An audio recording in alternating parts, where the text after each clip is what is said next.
बिस्मिल्लाहिर्रहमानिर्रहीम।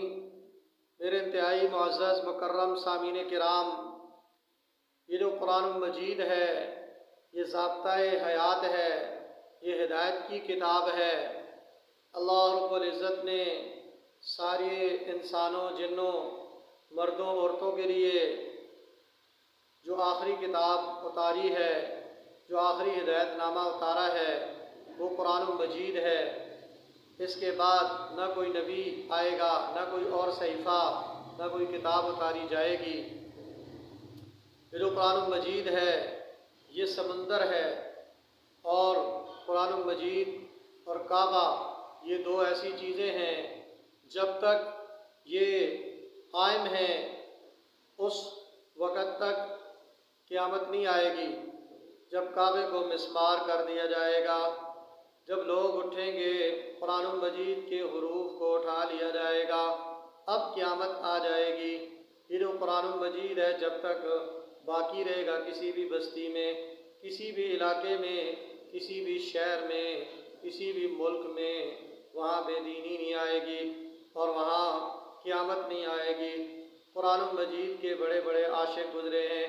एक शख्स, उसको किसी शेख ने बताया, आप 3 साल में हर 24 घंटे में एक कुरान मजीद मुकम्मल करें, अल्लाह आपकी नस्लों को कुरान का फैज़ अता फरमाएंगे। उस शख्स ने हिम्मत बांधी, 3 साल हर दिन उसने, गर्मी हो, सर्दी हो, इसी तरीके से बीमारी हो, सेहत हो, हर हाल में उसने इस कुरान मजीद को मुकम्मल किया, पढ़ा रोज़ाना।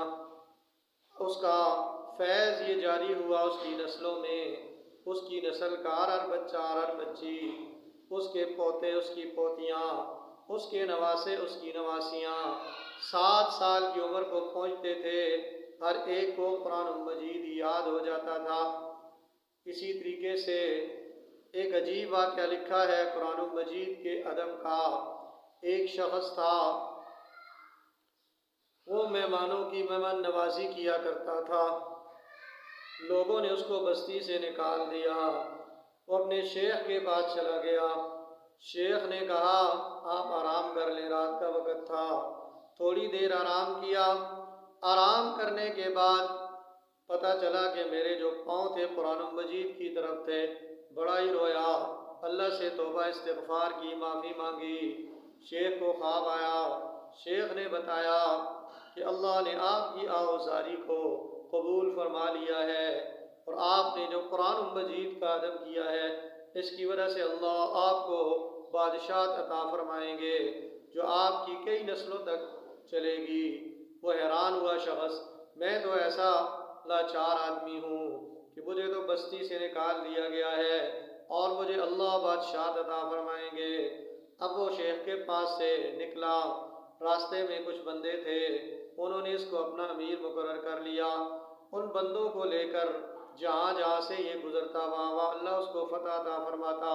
यहाँ तक एक बड़ी फ़ौज तैयार हो गई। एक मुल्क का ईसाई बादशाह था, उसने देखा कि बड़ा ही दयानतदार शख्स है, उसने अपनी फ़ौज का कमांडर इनको बना दिया। कुछ अरसे तक वो ईसाई बादशाह मर गया, उसकी औलाद कोई नहीं थी। अब इस शख्स को बादशाह बना दिया गया। चुनाचे कई नस्लों में बादशाहत जारी रही, 600 साल तक बादशाहत जारी रही। और खिलाफत उस्मानिया में तरतीब ये थी कि जब कभी काजी आता, जब कभी मुद्दई आता, मुद्दा अलैह आता, कुरान मजीद को लाया जाता, कुरान के अदब में सारे खड़े हो जाते, कुरान को चूमा जाता, कुरान को सीने से लगाया जाता। तो कुरान का अदब किया, उसकी वजह से अल्लाह ने बादशाहत अता फरमाई।